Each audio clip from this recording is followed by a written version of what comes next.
players like CMC on my team, I can't lose. This is a safe place for tough love. Digging into the data. 3 pancakes. Hold the syrup. Who's gonna win? I am. Oh!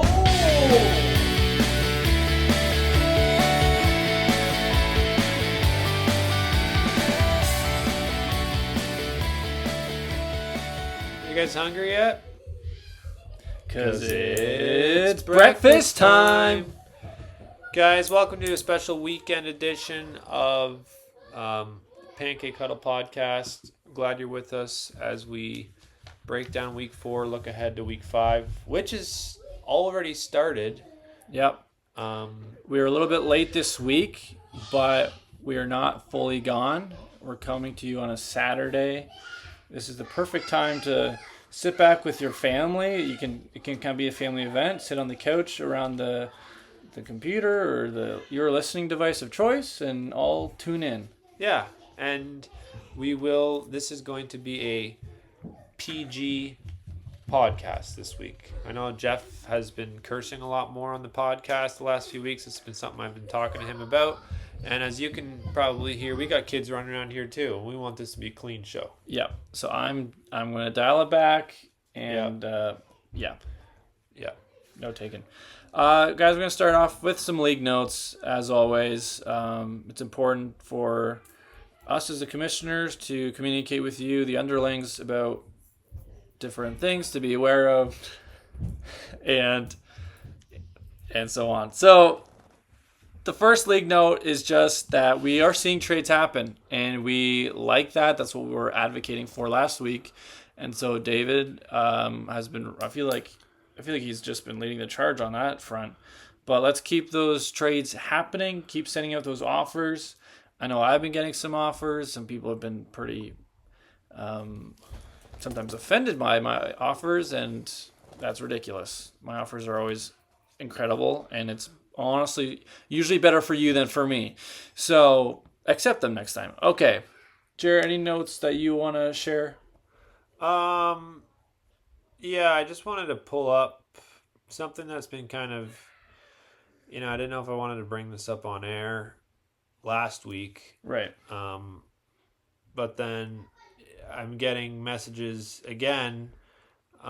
People are hitting me in my DMs, letting me know that there's been some offers that you've been sending that kind of have been getting past the point of acceptable and to the point where it's starting to maybe affect the league negatively. Me. Yeah. Who's been tattletaling? It's not been tattletaling. I just want to honor Philip, and he was very respectful when he brought this to me as the league daddy. But he came to me and he said, "Is this something that you could address? Because Jeff is sending me awful offers. This is a trade that you sent him when 10 days ago. Now, you were sending him Trey Tucker, is that correct? You wanted to send him Trey Tucker, someone who I've personally never even heard of. Well, you have heard of him. For Chris Olave. Okay, you're sending garbage for a superstar. Here's the thing, Jer. In this league, people get attached to the name, and they're not looking at the stats. I, as the segment analyst, am diving into the stats. Trey Tucker had the best. He was the wide receiver 1, I believe, of that week. I think it was like a 40-something point game, 3 touchdowns. This guy is the new it. And Chris Olave is just a bum who hasn't contributed anything. Has Chris Olave done better since that trade offer had happened? Yes. And that's something I foresaw and was trying to get ahead of. And did you foresee Trey Tucker doing worse? I saw he wouldn't be able to maintain that level, but we know he has the capability of doing that, and that is what you want in a player, is the ceiling. Let's just be very careful in this league, guys. We are not just league mates, but there's a lot of family connections and there's a lot of friendships. And there's been a few trades and a few trade offers, case in point with Jeff, that put our friendships at risk, when you are trying to take advantage, to manipulate, to trick someone into making a deal that you know will be terrible for them and great for you, you're saying, I care more about winning than about the relationship and the friendship. And that's something that it's just something to be aware of when you're making an offer. It's not about you. If you're looking out for yourself, you're not going to survive in this league. This is a league where you need to be looking out for other people ahead of yourself. And that comes to waiver wire transactions, that comes to trades. I want to see people letting other people have first pick of players and offering better players for weaker players when they know someone's hurting and someone could really use a good wide receiver. You know what, Jer, I do see your point, and a few names come to mind when you're saying that. You have the top two players in our league, Andrew Dumering and Braden DeVries, and I'm seeing them picking up players, stealing players really from the rest of the group, critical backup running backs that are now going to be starters. That they don't even need. They don't even need because they're winning so much. They have all the best players. And they're like, actually, I'm also going to keep them for me, and I'm not going to let other people who are in a worse spot have a chance. Yeah. I know that's already affecting my relationship with Braden. And I haven't told him that. That's unfortunate. But it's happening. That's unfortunate. And it's just sad. And I'm not gonna go down the road of revoking those transactions. But it's we live in a world where we give people free will, and time again we're shown that there's wickedness in the world, there's selfishness, and it sucks to see it on waivers. The rich get richer. That's what it is. They're the 1%, and I just hope to see before Sunday hits they put those players back on the waiver wire for other people to have a chance with. That would be really special to see that happen. Yeah, that would restore my faith in a few of these teams. Yeah, that would. Well, guys, that was league notes. We're gonna dive right into the match breakdown from last week, and I'm gonna kick things off with the Titans versus the Bears. This was actually a very close matchup. The Titans won by only 3 points, and it was an interesting matchup to say the least. The Bear had a great performance from his whole team. In the early weeks, I thought his team looked weaker. But this team this week was very solid. His defense, 12 points. Kicker, 12 points. Devontae Adams, 15. He's doing great. Mahomes and Cook are popping off. Except for 2 key players. Star players, Montgomery and Brown. Together, they had less than 4 points. I think that A.J. Brown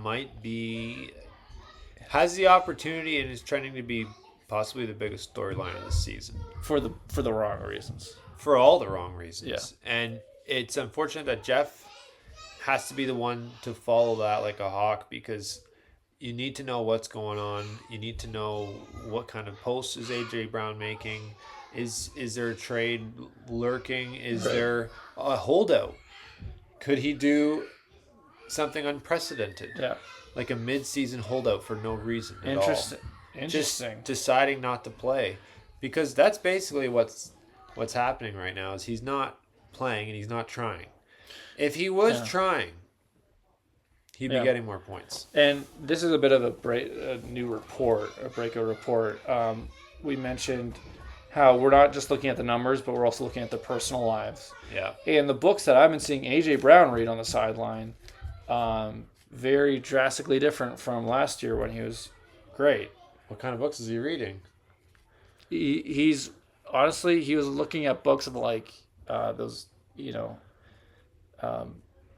reading financial reports for dummies. It seemed like he was getting he looked like he was just trying to do a career move, and he's trying to get into like finance or something. Other books I saw, I'm just trying to remember. Finding peace in the shitstorm of your life. I apologize. I know this is a PG show, but that is just the name of the book. It's a book title. So it's different. Yeah, it is different. Yeah. So so from his personal life, I see him being checked out, and that's important to factor in. I think it's cool. One of the cool things about football is when you get to see those shots on the sideline, right? You see the libraries of the bag of books that AJ Brown's brought to read, and 1 week maybe it's the purpose-driven life. Maybe 1 week it's a financial report, but you get to know these players and know where they're at. And I think he is searching. He's searching for answers. And I think we're all searching. And so for me, it helps me to connect with him in a special way that kind of supersedes football altogether. Wow. I think that's why we do this, isn't it? You're exactly right. We're just looking for connection with each other and with the players on our team. So, yeah, Jeff, this is a special time for you to really take a close look at AJ Brown, find out what's going on, and maybe that'll give you some insight into the way that you need to manage your team. And just one final note on this matchup. David Montgomery had 1 point. This was fresh off of the heels off of a permanent trade between David DeReese and his uncle, his kin, his blood, and it feels like he just swindled him. This feels like one of those trades where, Jeff wakes up Monday morning and he says, "Oh God, I wish that was a rental trade," but no, it wasn't. That was a real one. And sometimes with David, it's hard to remember. Wait, hold on. Were we trading him back? Was this full time And no. This was a full-time trade. David owes Jeff nothing. Nope. But this is one where you gotta take your lumps and move on. And kudos to David for optimizing opportunity. And I think there's some people that have thrown stones a little bit at him for that. Right. And they maybe called him out, and that's okay too. And you know what? I don't think King David is used to other people throwing stones at him, right? No. And so, no, I would just encourage David. You are strong and you can take it. Yeah. And good for you for doing that trade. And I think it's a message to everyone. There can be good trades and there can be trades that don't feel so good. And that's okay. That's part of fantasy football. And sometimes making those trades has a consequence too. And that's something else that David experienced this past week. And is that worth the trade? That's a great question. We'll see. That was the matchup between the Titans and the Bear. Yeah. Great matchup. And great analysis, Jeff. Thanks for the breakdown. Moving on, the next matchup, we're looking at King David versus the Rook. And this is a brother matchup. And I'll say this. David, you've kind of gone through the ringer this week. I want to acknowledge that. There's been a lot of poo-pooing about that trade. And then on top of that, your team sustaining arguably the biggest fantasy loss of the year with Neighbors going down hard. He's out for the year. And I think David showed his little brother what it means to persevere. He showed his little brother that, hey, when the chips are down, you got to find a way to bounce back. And for him, it was the running backs. It was Gianti. It was Barkley. It was Scadaboo. And then it was Fergie at the tight end position too. And they carried his team, and he found a way to win. And I'm curious to see, is that going to continue? Is David able to shut out all the noise of all the haters, right, and just dial in and find a way to get past this injury and stop looking in the past but look forward and keep stacking up the wins, because that's what it's all about. Philip, again, his team, he lost the week, but when we go through it, there's consistency there. You're not getting the ceiling with Hurts, 19 points, but Gibbs, great. Kyron Williams, okay.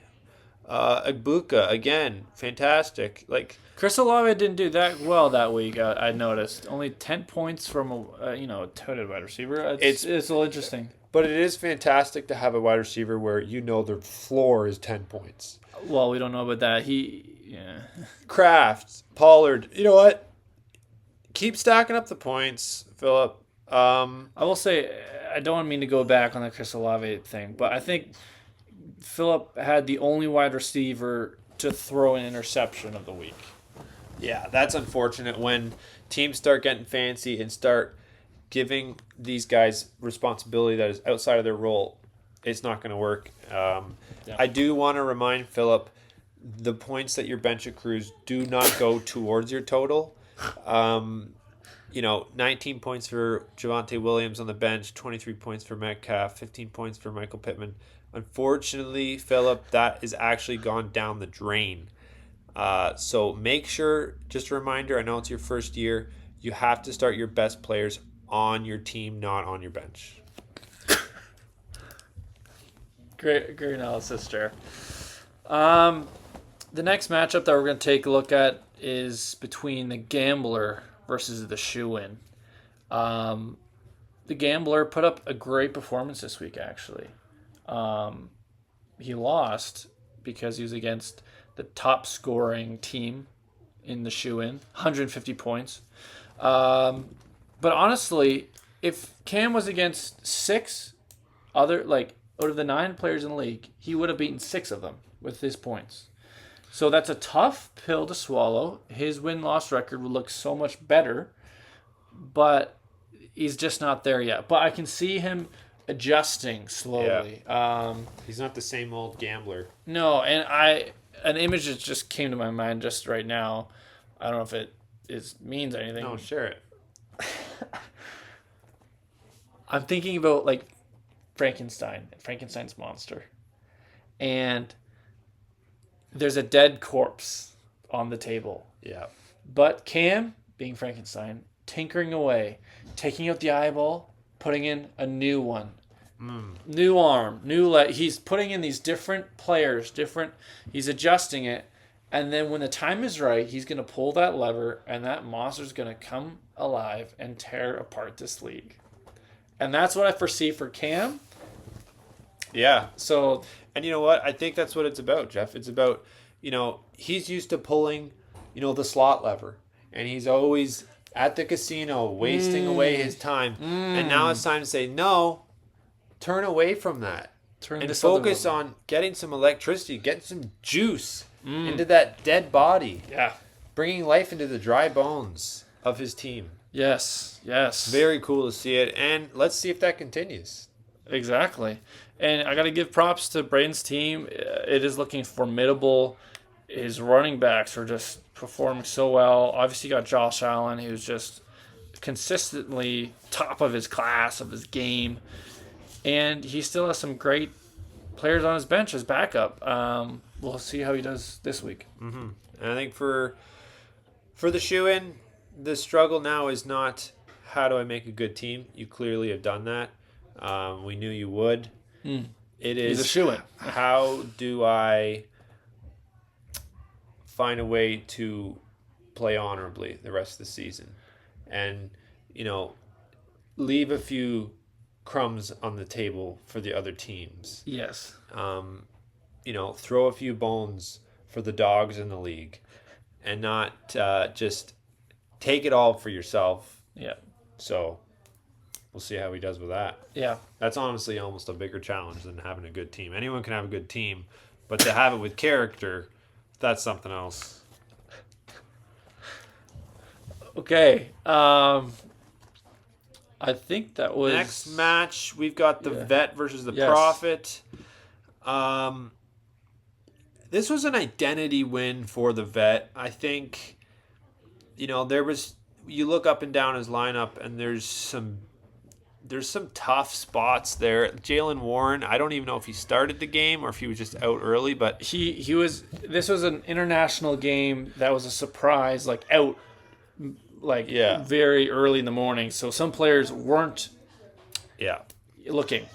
So he found a way to overcome that, and his identity is his wide receivers are going to punch you in the mouth. Every week in and week out, Amon-Ra and Puka Nacua are going to punch you in the mouth. And then kick you while you're down. And then bite your kneecap off. And I think it makes the Vet very scary to play. on top of that, he's got T. Warren. Don't know the first name. Tyler. But Tyler. Okay, Tyler Warren. And I think for Andrew, I'm just happy for him because he loves the Colts. Yeah. There's nothing sweeter than having a star player from your favorite team do well. That's true. It's also hurts twice as bad when they do poorly. So Andrew's living a dangerous life playing Warren, but it paid off for him last week. Garrett Wilson, you know what, starting to look like who we thought he could be. Overall, great performance by the vet. And the Prophet, he had a solid week. I think the Prophet, Jared Goff disappointed. Sure, J.K. Dobbins disappointed. But overall, his team is still solid. He's holding steady. He's stacking up the points. And he's learning to spend a little bit more time investing in the defense position. Shifting away from all the fun star players and starting to get into the nitty-gritty facts with defenses is what puts him back on track. So keep stacking up the points, and I think Chris is going to do just fine. Not in a great spot right now when you look at the pancake meter standings, but yeah, I think he's moving in the right direction even with the loss. Yeah, I think I did see he had Jordan Love the week before, who did it pretty good. And then he decided to drop Jordan Love that week, who was going to be playing against Dallas. And I think he got too in his head about it because he knows there's a history between the Packers and the Cowboys. But when you're playing against Dallas, it's like shooting fish in a barrel. You're getting good points. And he instead picked up Goff against the Browns.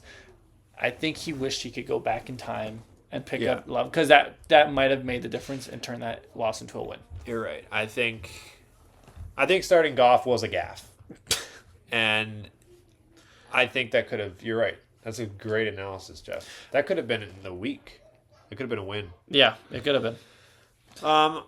The last matchup, I believe, was the match of the week, which was the host versus the champ. That was me and you, Jeff. Yeah, it was.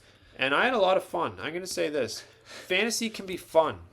And I spent some of my Sunday at my parents' house watching some football. There was family around. Jeff was around. Mm-hmm. He was in and out, though. And he was sweating. And, he'd have a surge, his players. And, okay, he's projected to win. And then my team would have a surge, and I'm projected to win. And it was just a fun back and forth. And then there came a point when my team was projected to win pretty dramatically. And I look around and Jeff's gone. And I hear him, and he's in the basement. And I know he's struggling down there. And I know he's sweating and he's tilting. And I thought, you know what? We talk about winning the right way. We talk about character. And I realized Jeff needed this one more than I did. And it was time to stand down. And it was hard to do, but I did that.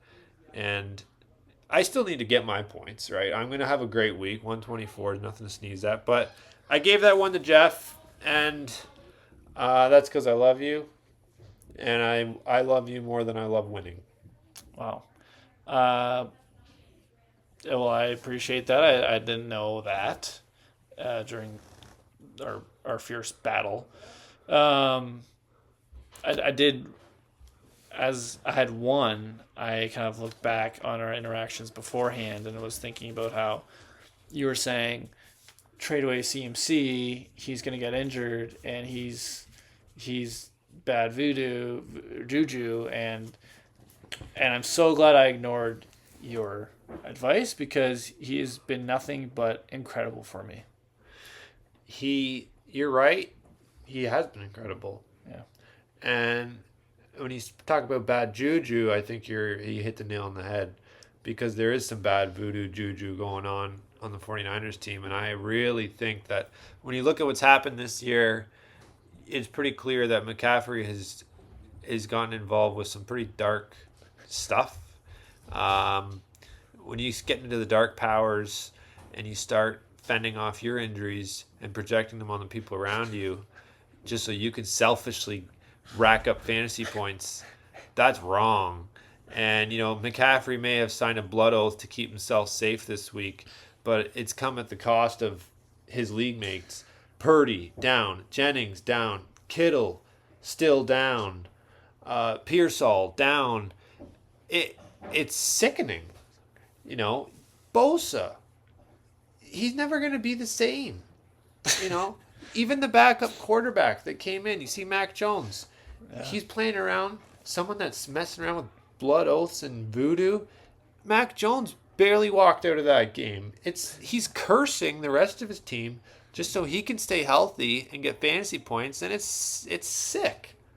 It's sick. And it's getting to the point where I know I wouldn't be comfortable having him on my team because you start to wonder if that's going to start affecting your players on your team. Are you not a little bit nervous? I mean, okay, I didn't think about that last comment about my own players because my team is now starting to sustain injuries. Bucky Irving, it's already happening. He's in crutches and a boot. Pearsall, he's out. And then players are popping up questionable.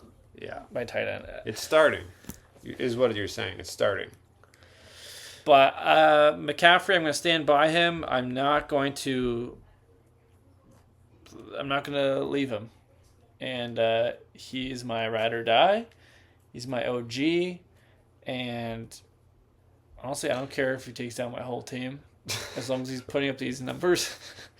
As long as he's absorbing the numbers of the sick and fallen around him.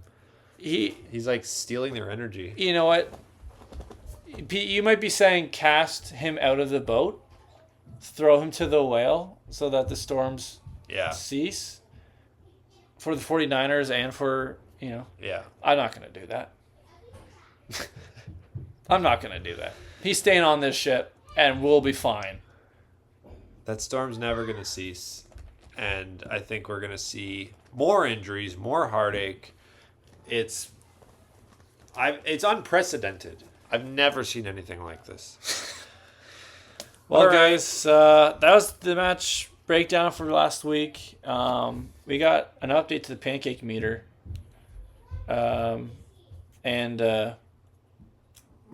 Just sorry to cut you off, Jer. Just a reminder, this is the most accurate standing list. I know you can go to the league and sleeper and see, I'm in 5th place or I'm in 1st or 2nd. No, that's not necessarily, okay? No. I would recommend they don't do that because that's going to start confusing you a little bit as to where you actually stand. So just make sure if you forget, you can always tune back in and re-listen to the whole episode again to find where your pancake standings are. And without further ado, we're going to break it down quick this week. We're going from number 1 to number 10. Number 1, still strong as ever. It is The Vet with 0.5 pancakes.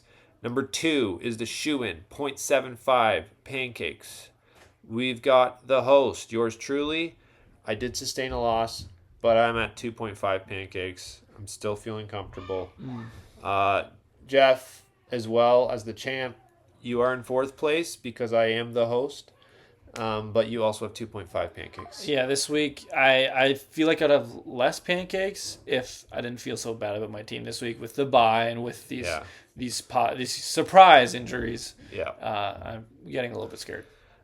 In 5th place is the King, 3.5 pancakes. Now this is where we start kind of going up and up and up. We have the Titans, 4 pancakes. The Rook, 4.5 pancakes. Mm-hmm. In 8th place, the Bear, 5 pancakes.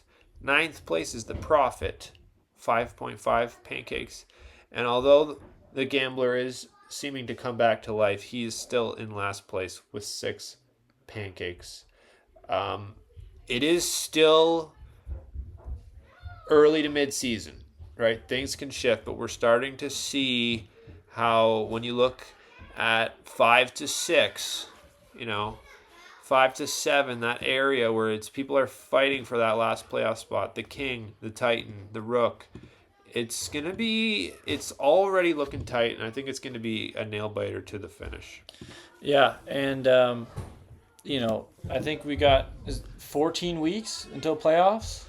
So we're about a third of the way there. And yeah, you might look at the pancake standings here and say, that's the same standings as the standings in the sleeper. Yeah. But that's just a coincidence for this week. Yeah. I'm sure next week you are going to start to see more variance, more pancakes, and so stay tuned.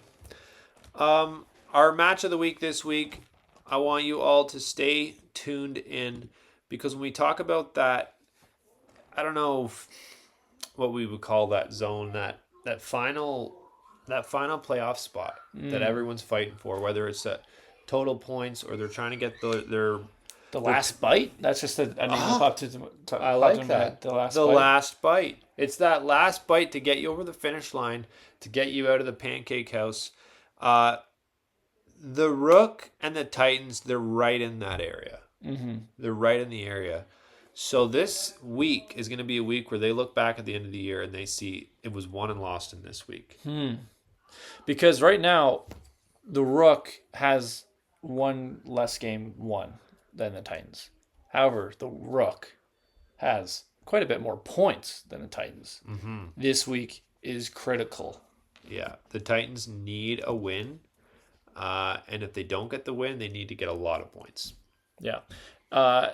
We did have this Thursday night game, which is interesting because Kyron Williams, he lost the football team.